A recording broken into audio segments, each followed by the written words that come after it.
allowed 20 million people to run roughshod illegally over the countryside, causing crime, causing a stress in the welfare system. Mr. President, thank you, and thanks to the cabinet. So at the risk of insulting everybody else at the table, I believe that I am the youngest member sitting at the table. And it occurred to me that from the time that I was born to the time that Donald J. Trump was inaugurated just a few months ago, we went from, again, 40 years, we went from the world's manufacturing superpower to one in which we depend on the People's Republic of China to make the things that we need. We went from the proudest military in the world to one in which we failed to meet our recruiting goals.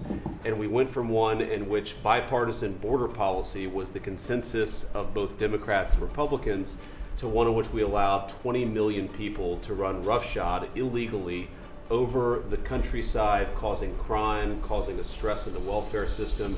And again, that happened over the lifetime of the youngest member of the cabinet. And what has happened in 100 days is that we've started to reverse every single one of those negative trends. And I think what it shows to me is that the president, and you sit in the Oval Office and you see these portraits of presidents past, and let's be honest, most of them have been placeholders. They've been people who have allowed their staff to sign executive orders with an auto pen instead of men of action. And the reason the media attacks this administration as chaotic is because the president is solving the problems the American people set about to solve. He's actually doing the things that he promised that he would do. And Mr. President, it's been an honor to be part of it for the past 100 days.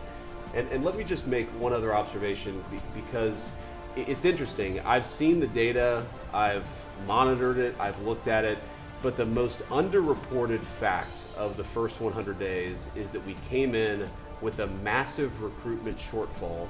And in 100 days of Secretary Hegseth and President Trump's leadership, we now have people breaking down the doors to join our military. To the media assembled here, it's a really interesting question. Why has that happened? Completely aside from the fact that I think it's a good thing, or I think that President Trump deserves political credit for it, why did we go from a military where people didn't want to serve to now all of a sudden they do want to serve? That's a story you guys should cover, but compared to that, how much time have you instead focused on the fact that we deported an MS-13 gang member with a valid deportation order? And why is it that the press is so focused on the fake BS rather than what's really going on in the country? I think that what we've shown, sir, is that you can do a lot.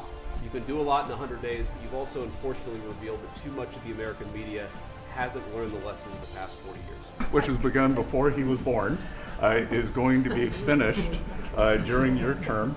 So trade, couldn't make it up, trade, taxes, and deregulation, the one big beautiful bill under your leadership. Speaker Johnson and Leader Thune have done a great job, but they have you as a closer on many of their members. And I'll just close by saying economic security is national security.